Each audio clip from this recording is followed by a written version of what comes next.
The day began like any other. I had woken up early, feeling the familiar mix of anxiety and excitement that had been my constant companion throughout Betty's pregnancy. Today was the day she was going to deliver our baby, a moment that was supposed to be filled with joy and love. Instead, it marked the end of everything I held dear. As I drove to the hospital, I couldn't shake the nagging feeling that something was off. Betty had been distant for months, but I chalked it up to the stress of pregnancy. Little did I know it was far more than that. When I arrived at the hospital, I found Betty already in labor. She was surrounded by our family and friends, but it was Todd's presence that sent a chill down my spine. He was too close, too attentive. It was unsettling. Hours later, Betty gave birth to a beautiful baby girl. She had blonde curls, just like her mother. The sight of her filled me with a fleeting moment of happiness, quickly replaced by a sense of dread when the nurse handed her to me. Something was wrong. "Isn't she beautiful, Floyd?" Betty's voice was weak, but filled with emotion. "Yeah, she is," I replied, forcing a smile. As I held the baby, I couldn't help but notice how perfect she was for being 6 weeks premature. It didn't add up. A feeling of nausea washed over me. I knew I needed answers. "Betty, I need to step out for a moment," I said, handing the baby back to her.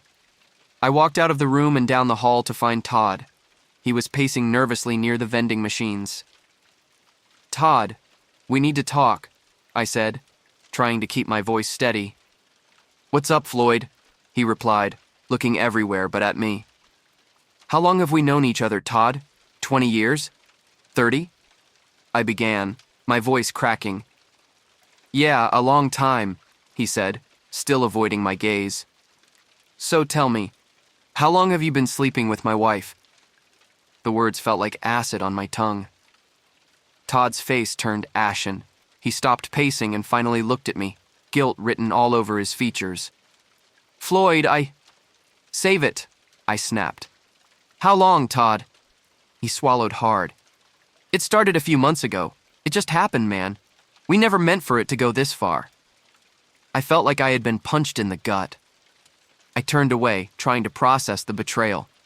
My best friend and my wife. It was too much. "Does she know the baby isn't mine?" I asked, my voice barely a whisper. Todd hesitated, then nodded. "Yeah, she knows." I felt my world crumbling around me. I stumbled back to Betty's room, each step heavier than the last. When I entered, Betty looked up, her eyes filled with tears. "Floyd, Don't," I interrupted, holding up my hand. "Just don't." We sat in silence for a moment, the weight of unspoken words hanging between us. Finally, I spoke. "Why, Betty?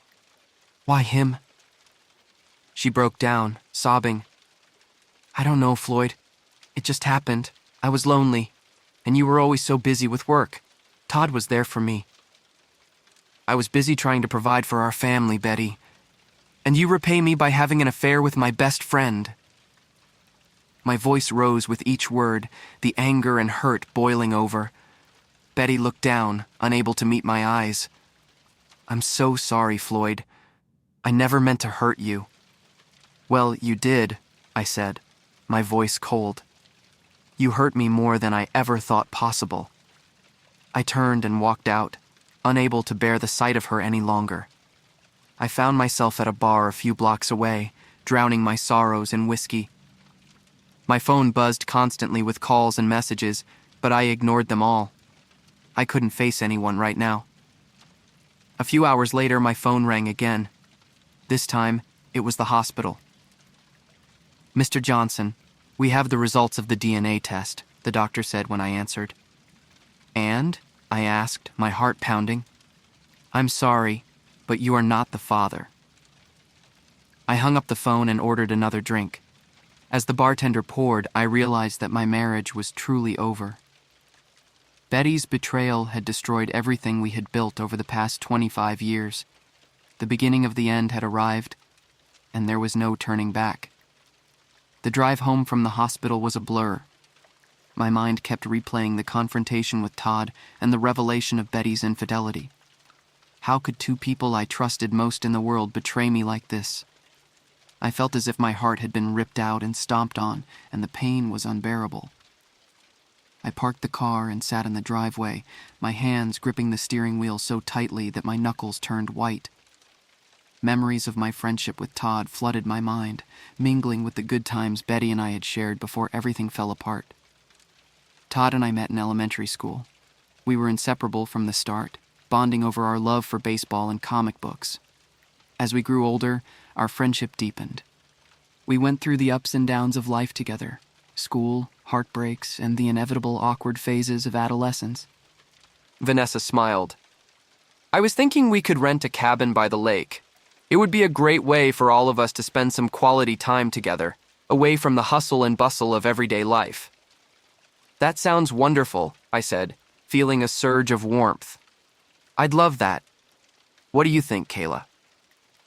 I think it's a fantastic idea, Kayla replied. I can't wait. As the party continued, I felt a deep sense of gratitude for the people in my life. The journey from betrayal and heartbreak to healing and new beginnings had been arduous, but it had brought me to this moment, a moment filled with love, joy, and hope. Later that evening, after the last guest had left and we were tidying up, Vanessa turned to me with a thoughtful expression.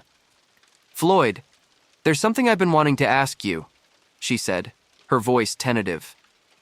What's on your mind? I asked, curious. She took a deep breath.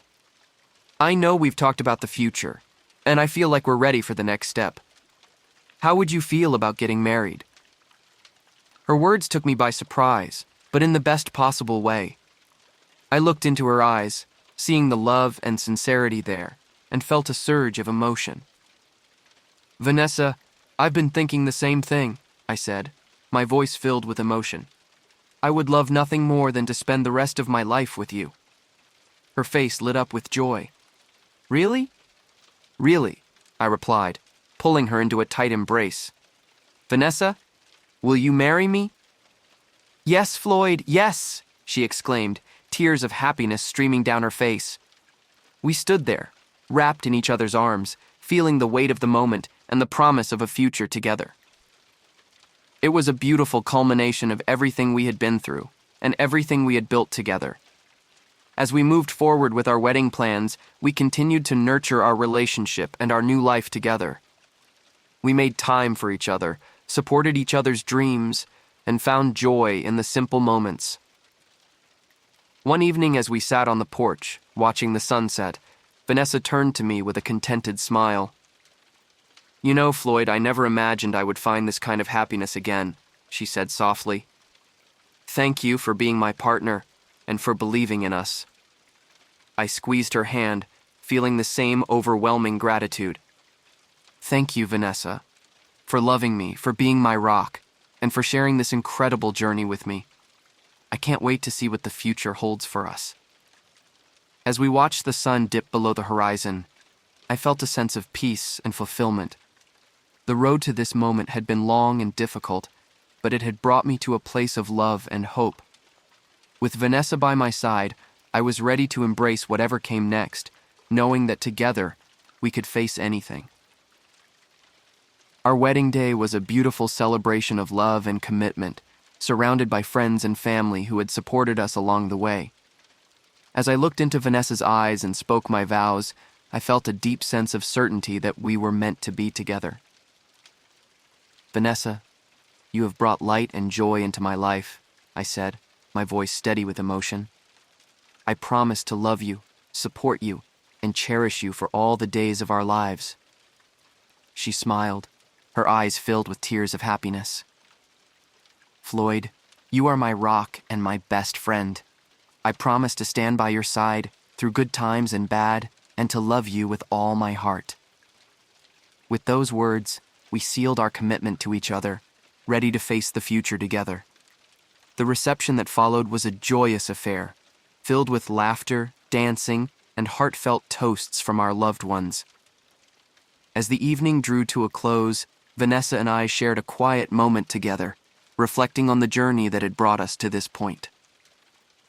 We did it, she said, her voice filled with awe.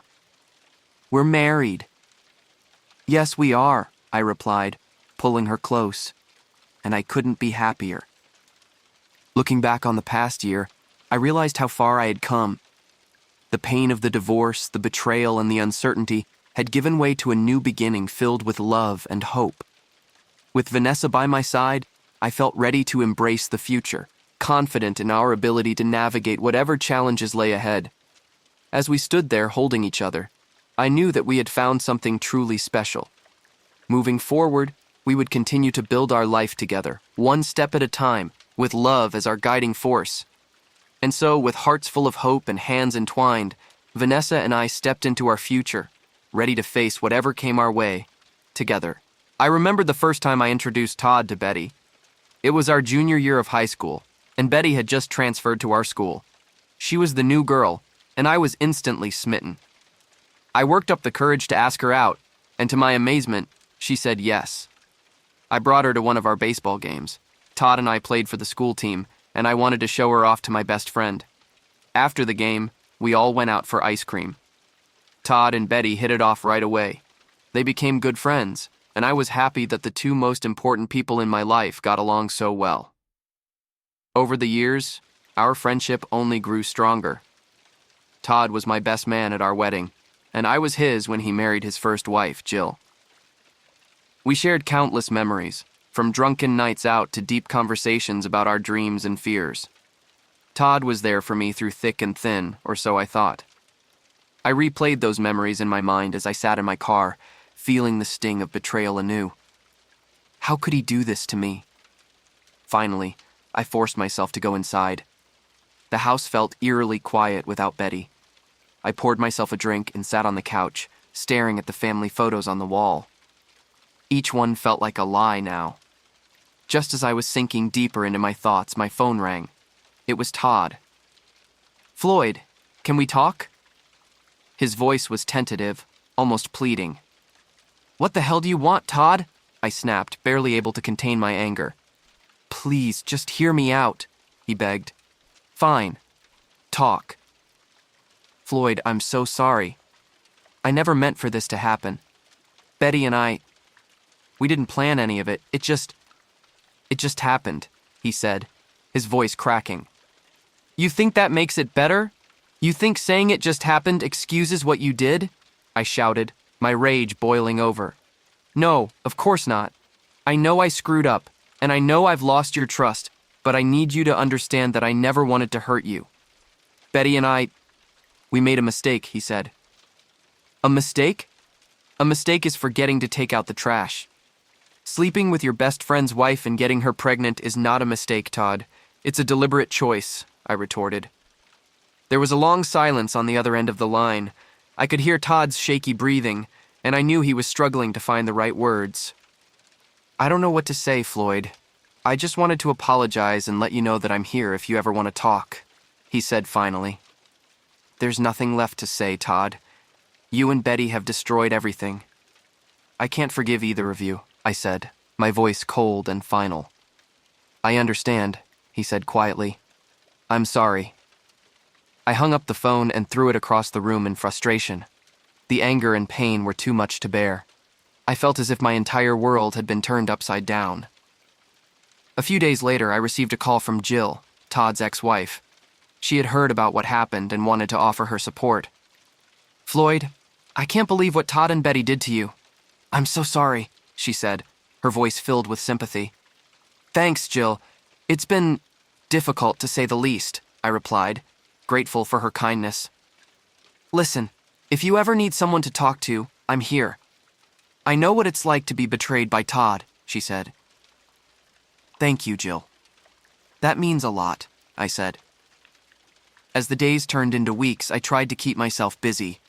I threw myself into work and avoided anything that reminded me of Todd and Betty.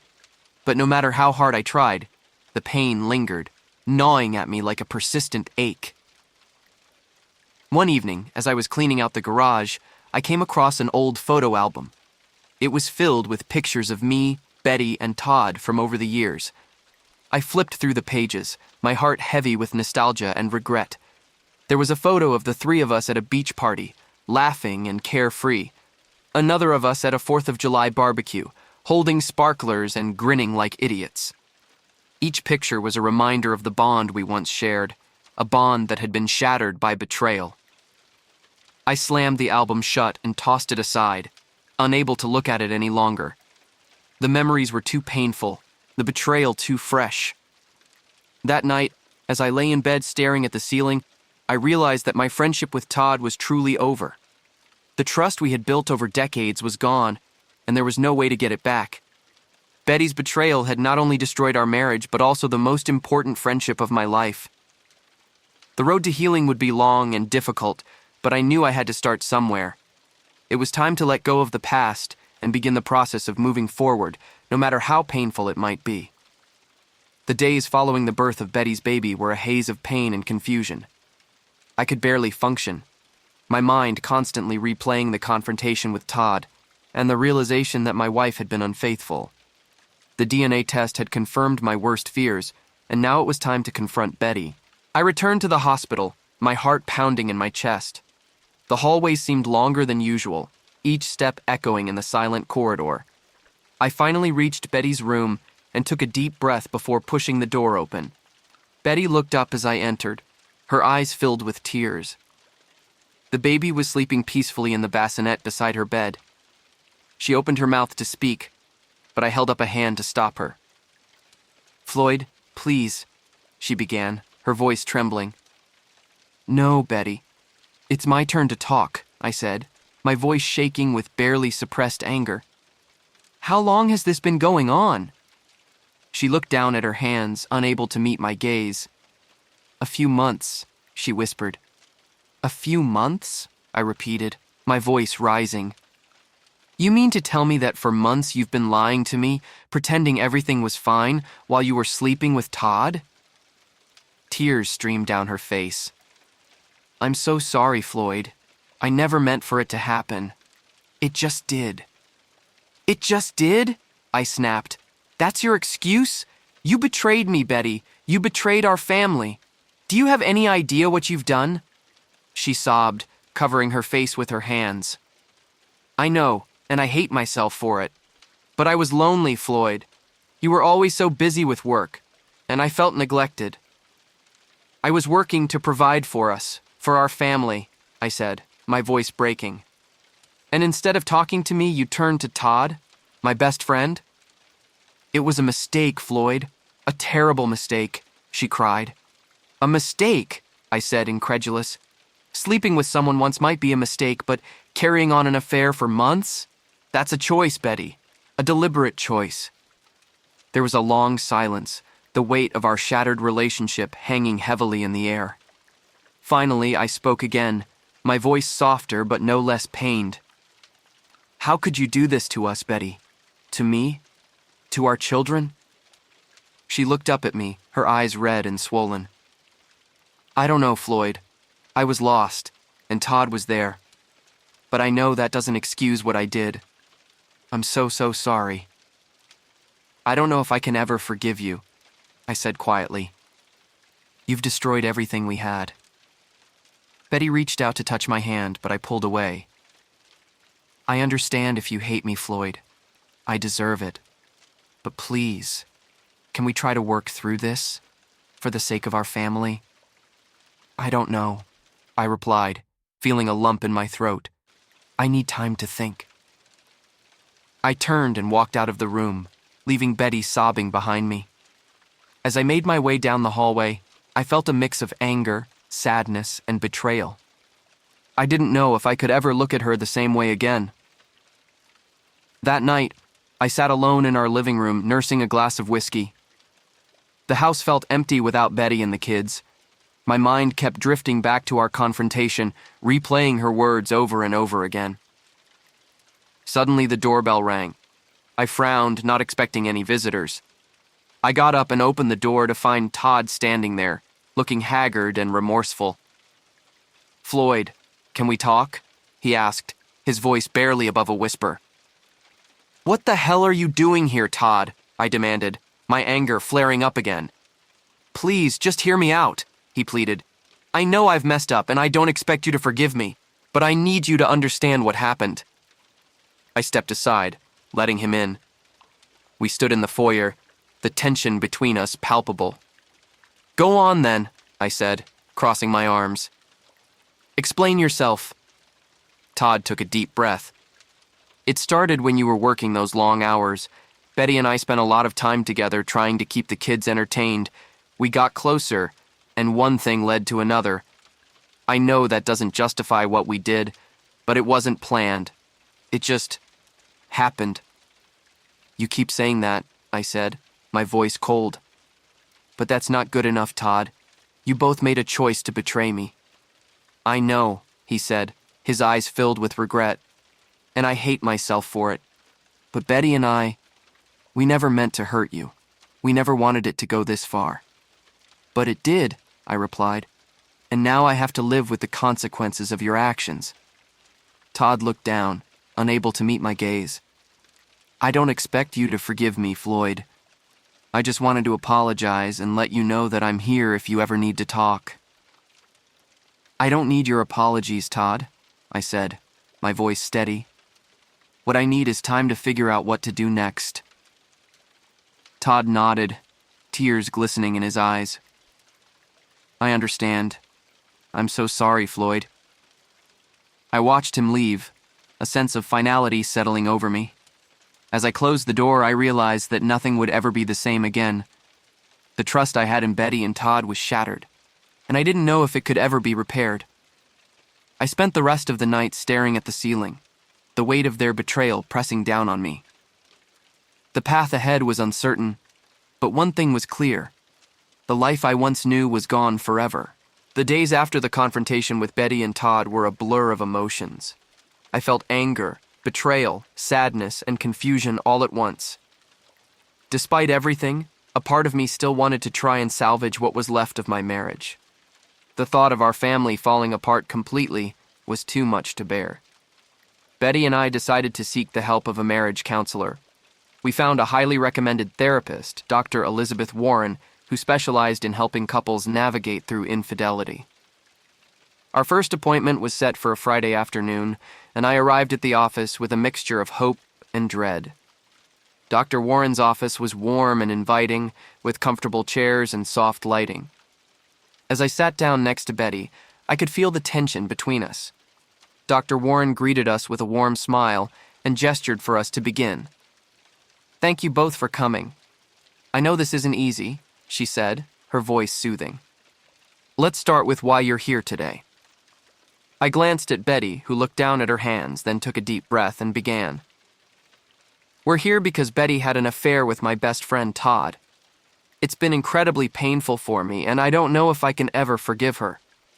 But I want to try, for the sake of our family." Dr. Warren nodded, her expression compassionate. "Betty, would you like to share your perspective?" Betty's voice trembled as she spoke. "I know what I did was wrong, and I deeply regret it. I was feeling lonely and neglected because Floyd was always working. Todd was there for me, and one thing led to another. I know that's no excuse, and I'm so sorry for the pain I've caused." Dr. Warren leaned forward, her eyes kind but serious. "Infidelity is a complex issue, and it often stems from deeper problems within the relationship. Floyd, can you tell me more about your work situation and how it might have affected your marriage?" I sighed, feeling the weight of the past few months. "I've been working long hours to provide for our family. I thought I was doing the right thing, but I see now that I was neglecting Betty in our relationship." "Thank you for sharing that, Floyd," Dr. Warren said. "It's important to recognize that both partners contribute to the dynamics of a marriage. Betty, what did you feel was missing in your relationship with Floyd?" Betty wiped away a tear and took a deep breath. "I felt lonely and unimportant. I needed more emotional connection and support, and I didn't know how to ask for it. When Todd was there, he filled that void. But I know now that it was a mistake, and I should have communicated better with Floyd." Dr. Warren nodded. "Communication is key in any relationship. It's clear that both of you have felt neglected in different ways.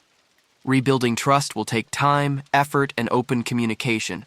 Are you both willing to commit to this process? I looked at Betty, who was staring at me with pleading eyes. I wanted to believe that we could work through this, but the pain was still fresh. I'm willing to try, I said finally, but I need to see real change. Betty nodded vigorously. I am too. I'll do whatever it takes to make things right. Dr. Warren smiled. That's a good start. We'll work on rebuilding trust and improving communication. This will be a journey and there will be setbacks, but if you're both committed, there's hope. Over the next few weeks, we attended regular counseling sessions. Dr. Warren guided us through various exercises to improve our communication and address the underlying issues in our marriage. It wasn't easy, and there were times when I felt like giving up, but each small step forward gave me a glimmer of hope. One evening after a particularly intense session, Betty and I sat on the couch, exhausted but closer than we had been in months. Betty turned to me, her eyes filled with sincerity. Floyd, I know I don't deserve your forgiveness, but I'm grateful that you're giving us a chance. I promise I'll never take you for granted again. I looked at her, seeing the genuine remorse in her eyes. Betty, I'm trying. It's not easy, but I want to believe that we can get through this. Just be patient with me. She nodded, tears welling up. I will. Thank you, Floyd. As we continued with therapy, there were moments of progress and moments of regression. One evening, after a particularly rough day at work, I came home feeling overwhelmed and distant. Betty approached me cautiously. Floyd, is everything okay? She asked, her voice filled with concern. I sighed, rubbing my temples. Just a tough day at work. I'm tired. Is there anything I can do to help? She asked softly. I looked at her, feeling a surge of frustration. I don't know, Betty. Sometimes it feels like no matter what we do, the past is always there, hanging over us. She reached out and took my hand. I know it's hard, Floyd, but we're making progress, even if it doesn't always feel that way. Let's not give up now. I squeezed her hand, feeling a mixture of gratitude and exhaustion. You're right. We'll keep trying. Our efforts began to pay off, slowly but surely. We started to find moments of connection and intimacy that had been missing for so long. One weekend, we decided to take a trip to a cabin in the mountains, hoping to reconnect away from the distractions of daily life. As we sat by the fireplace one evening, Betty turned to me with a hopeful expression. This has been really nice, Floyd. I've missed spending time with you like this. I nodded, feeling a warmth that had been absent for too long. Me too, Betty. It's been good for us. She leaned in closer, her eyes searching mine. Do you think we can really get past this? Start fresh? I looked at her, seeing the woman I had fallen in love with so many years ago. I think we can. It's not going to be easy and it will take time. But if we're both committed, we can make it work. She smiled, her eyes shining with hope. I am committed, Floyd. To us, to our family. Thank you for giving us this chance.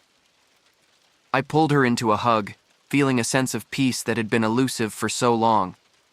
Let's keep moving forward, together. As the weeks turned into months, our efforts to rebuild our marriage began to bear fruit. Trust was slowly being restored, and our communication improved. We learned to be more present for each other, to listen and support one another in ways we hadn't before. There were still moments of doubt and pain, but they were becoming less frequent. We were finding our way back to each other, one step at a time. And in those moments of connection, I began to see a future where we could heal and grow stronger together. The journey was far from over, but we were on the right path. And for the first time in a long time, I felt hopeful about the future. The decision to divorce Betty was one of the hardest I had ever made.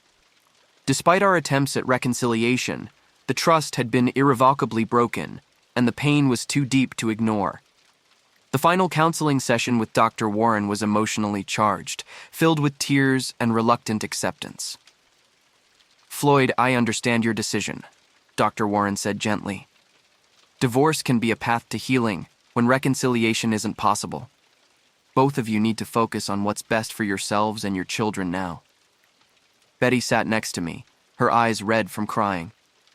Floyd, I'm so sorry for everything. I wish I could turn back time and undo all the hurt I caused. I sighed, feeling a mixture of sorrow and relief. Betty, I know you're sorry, but we can't change the past.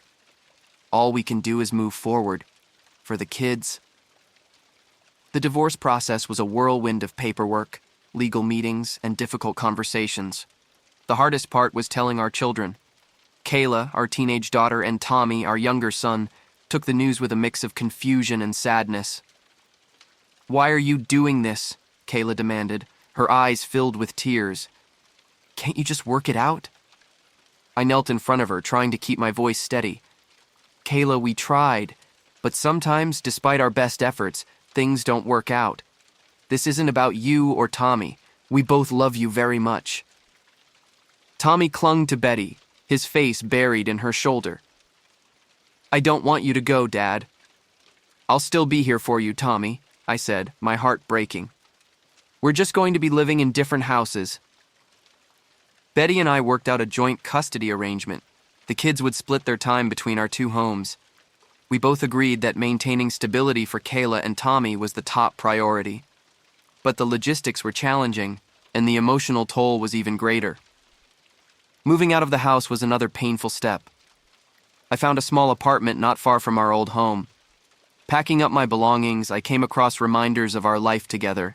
Photos, souvenirs from family vacations, and mementos of happier times. Each item felt like a dagger to the heart. One evening, as I was packing, Todd showed up at my door. His presence was an unwelcome reminder of the betrayal.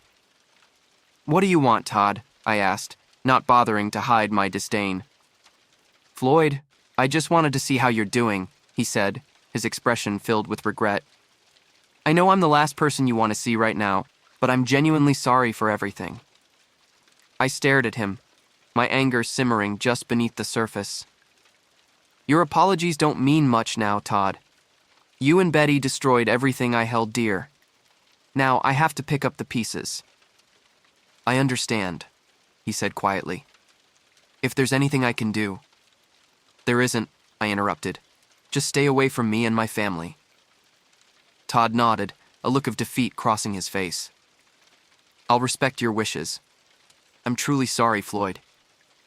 As he left, I felt a small sense of closure. I knew that cutting ties with Todd was necessary for my healing. The first few weeks in my new apartment were lonely and disorienting. The silence was deafening, and I found myself missing the chaotic noise of family life. The nights were the hardest, as memories of happier times haunted me. One evening, as I was sitting alone on the couch, my phone rang. It was Jill, Todd's ex-wife. Hey, Floyd, how are you holding up?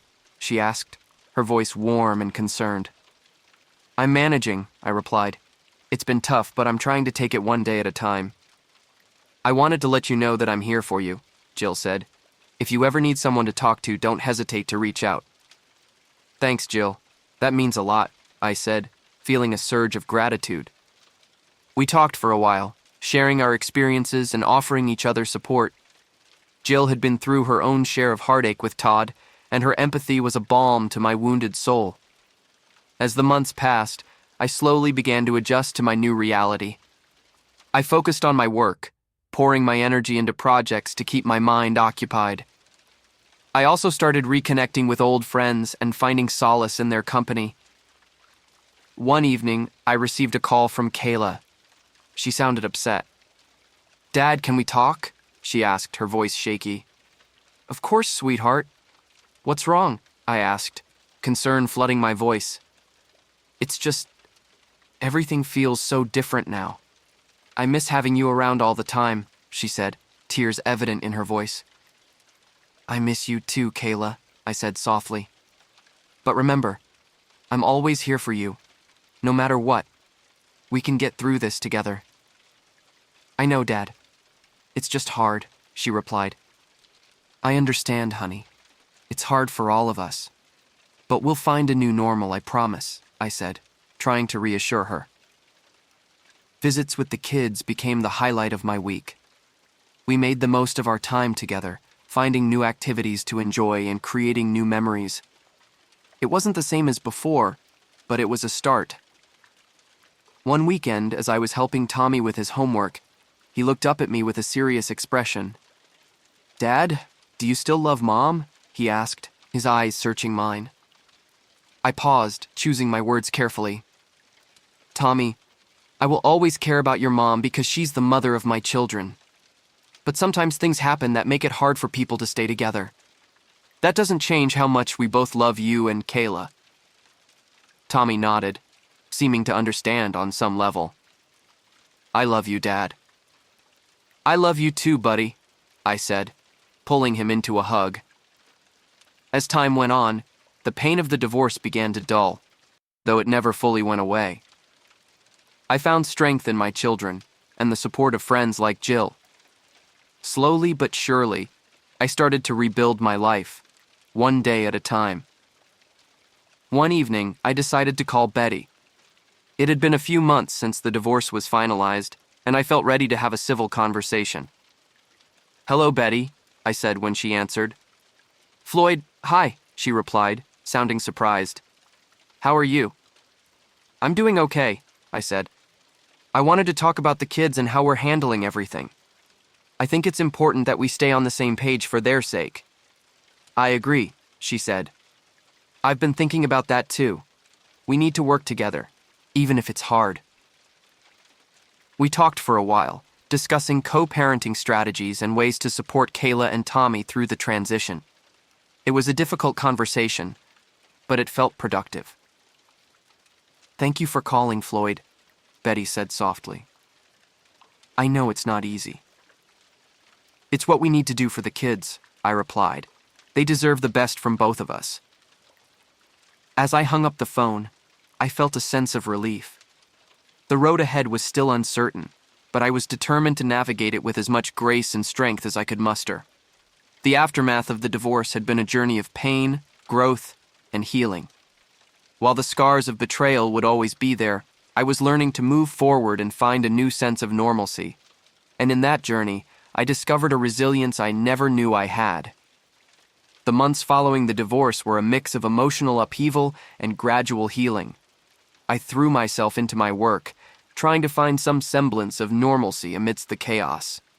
But the loneliness gnawed at me, and I knew I had to find a way to reconnect with life beyond my job and my children. One Saturday morning, I decided to take a walk in the park near my apartment. The fresh air and the sound of birds chirping were a welcome change from the oppressive silence of my home. As I strolled along the winding paths, I came across a group of people playing a friendly game of soccer. Watching them laugh and play, I realized how much I missed social interaction. That afternoon, I called my old friend, Mark, whom I hadn't seen in years. Mark and I had lost touch over time, but I remembered our shared love for hiking and decided to reach out. "Hey, Mark, it's Floyd," I said when he answered the phone. "Floyd! Wow, it's been ages. How are you?" Mark's voice was warm and enthusiastic. "I'm doing okay. A lot has happened since we last spoke. I got divorced a few months ago," I admitted, feeling a lump in my throat. "Oh man, I'm sorry to hear that. Divorce is tough. How are you holding up?" Mark asked, his tone sympathetic. "It's been rough, but I'm getting through it. I was wondering if you'd be interested in going for a hike sometime. I could use some fresh air and good company," I said, hoping he would agree. "Absolutely. I'd love to catch up and hit the trails. How about next Saturday?" Mark suggested. "Sounds perfect. Thanks, Mark. I appreciate it," I said, feeling a sense of relief. The hike with Mark was invigorating. We spent hours catching up, reminiscing about old times and enjoying the beauty of nature. It felt good to reconnect with a friend and realize that life could still hold joy and companionship. Over the next few weeks, I made a conscious effort to reach out to other friends and acquaintances. I joined a local community center and signed up for a cooking class, something I'd always wanted to try. The class was a great way to meet new people and learn a new skill. During one of the classes, I met Vanessa, a vibrant woman with a warm smile and a quick wit. We bonded over our mutual love for Italian cuisine and soon found ourselves partnering up for various cooking challenges. "Vanessa, do you think our pasta will turn out as good as Chef Lorenzo's?" I asked, trying to keep the dough from sticking to the counter. She laughed, her eyes sparkling. "Well, we can always hope. But even if it doesn't, at least we had fun trying, right?" I smiled, feeling a genuine connection.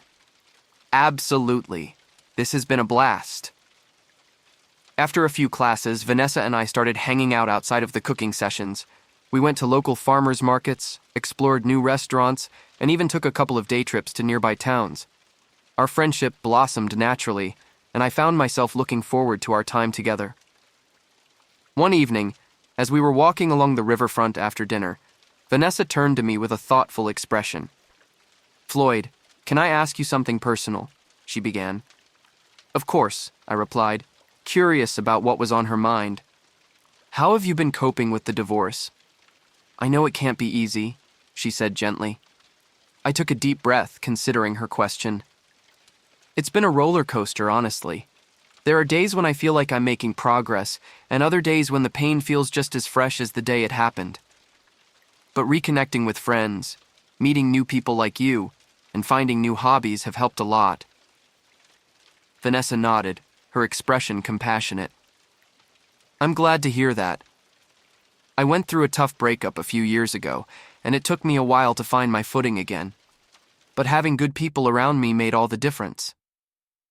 We continued our walk in comfortable silence, each lost in our thoughts.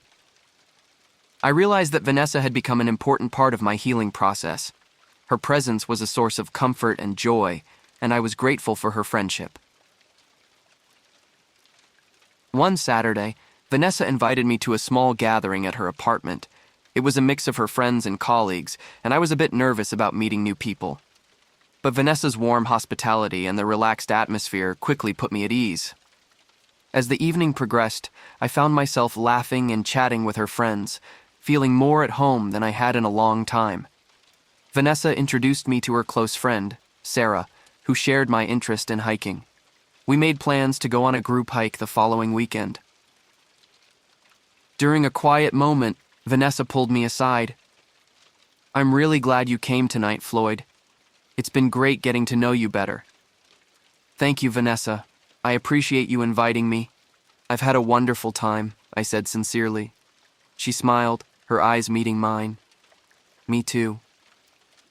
Our friendship continued to grow, and as the weeks turned into months, I began to feel a renewed sense of hope and possibility.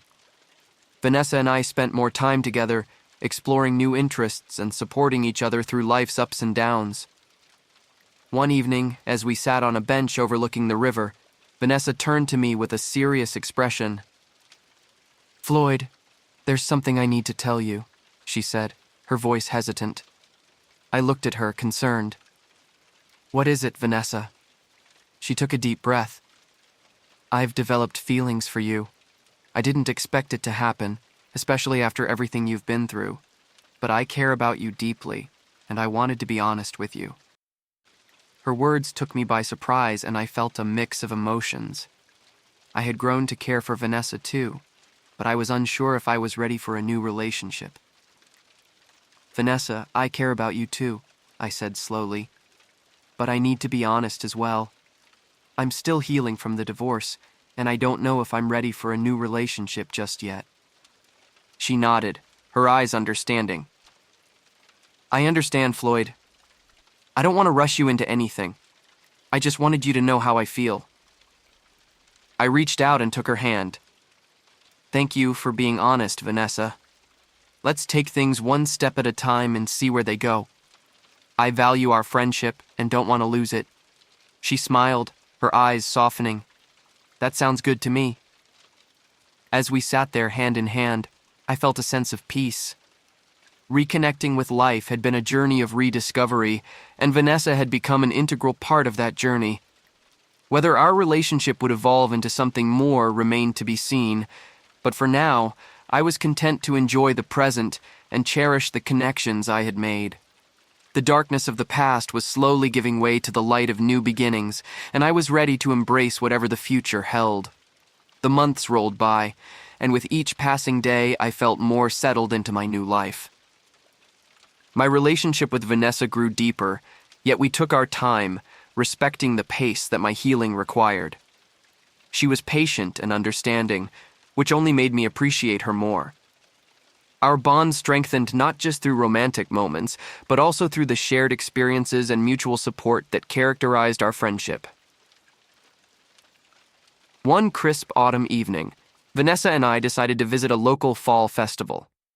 The air was filled with the scent of apple cider and the sound of children laughing as they played games and rode the Ferris wheel.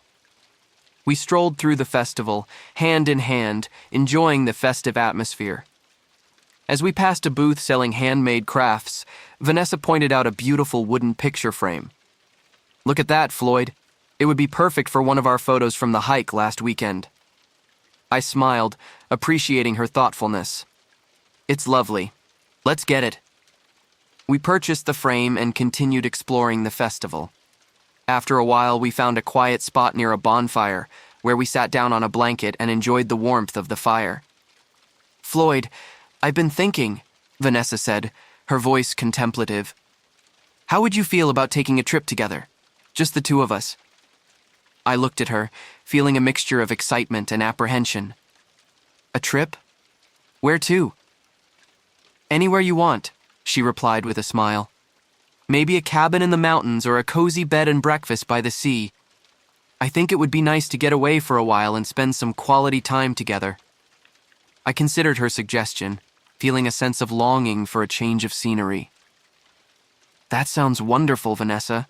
I could use a break from everything. Let's do it." Her eyes lit up with excitement. "Great. I'll start looking into some options and we can plan it together." The idea of a trip with Vanessa gave me something to look forward to. It felt like a step towards a new chapter in my life, one filled with possibilities and hope. As we sat by the bonfire, I realized how much I had grown since the divorce. The pain of the past still lingered, but it no longer defined me. I was learning to embrace the present and look forward to the future, and Vanessa was a big part of that transformation. A few weeks later, we settled on a charming bed and breakfast by the sea. The anticipation of the trip filled me with excitement, and I couldn't wait to spend uninterrupted time with Vanessa.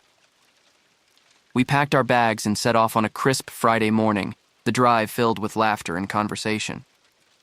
When we arrived at the bed and breakfast, we were greeted by the warm, inviting scent of freshly baked bread and the sight of a cozy, beautifully decorated room. The sound of waves crashing against the shore provided a soothing backdrop, and I felt an immediate sense of relaxation. "This place is perfect," Vanessa said, her eyes sparkling with delight. "I'm so glad we decided to come here." "Me too," I replied, wrapping an arm around her shoulders. "It feels like the perfect escape." Over the next few days, we explored the quaint coastal town, enjoying long walks on the beach, visiting local shops, and indulging in delicious seafood. Each day felt like a new adventure, and I found myself falling deeper for Vanessa. Her laughter was contagious, and her presence brought a sense of peace and joy that I hadn't felt in a long time. One evening, as we sat on the porch of the bed and breakfast watching the sunset, Vanessa turned to me with a serious expression.